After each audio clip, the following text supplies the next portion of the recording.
ఆచి చికెన్ మసాలా. జగిత్యాల జిల్లా ధర్మపురి శ్రీ లక్ష్మీ నరసింహస్వామి బ్రహ్మోత్సవాల్లో భాగంగా నేడు శ్రీ లక్ష్మీ నరసింహస్వామి వారి కళ్యాణోత్సవం అంగరంగ వైభవంగా నిర్వహించారు.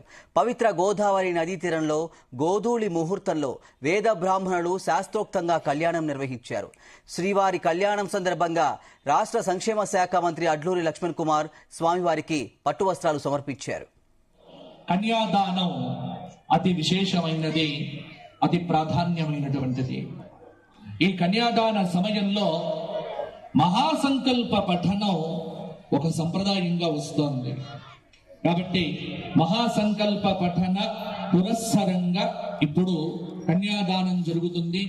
గతంలో ధర్మపురి శ్రీ లక్ష్మీ నరసింహస్వామి వారి కళ్యాణం దేవాలయంలోని శేషప్ప కళ్యాణ మండపంలో నిర్వహించేవారు. స్థలం ఇరుకుగా ఉండటంతో స్వామివారి కళ్యాణానికి పరిమిత సంఖ్యలో భక్తులకు అనుమతి ఇచ్చేవారు. దేవదేవుని కళ్యాణం అందరూ వీక్షించాలని భావించిన మంత్రి అడ్లూరి లక్ష్మణ్ కుమార్ గతేడాది ధర్మపురి అగ్రహారం పెద్దలతో పాటు తుని పీఠాధిపతులు శ్రీ శ్రీ శ్రీ సచ్చిదానంద సరస్వతి స్వామివారి ఆశీస్సులతో గోదావరి తీరంలో నిర్వహిస్తున్నారు.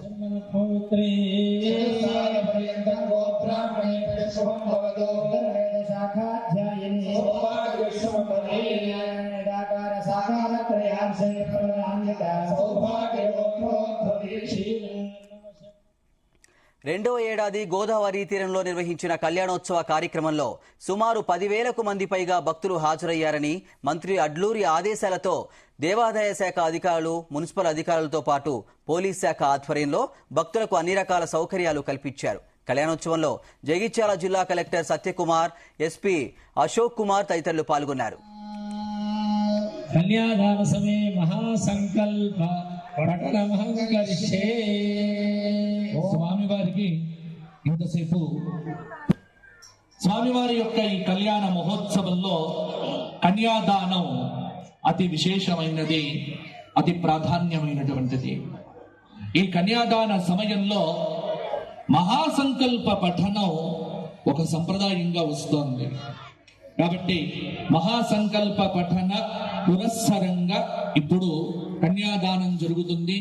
కన్యా ఆదానం అని కూడా అంటారు. అంటే అమ్మను మాటింది లక్ష్మీ నరసింహస్వామి అల్లుడిగా వస్తున్నాడు. కాబట్టి మహాసంకల్ప పఠనాన్ని శ్రవణం చేయండి. కన్యాదాన ఫలం గొప్పదైనటువంటి దానం కాబట్టి మరి తమ శక్తిని అనుసరించి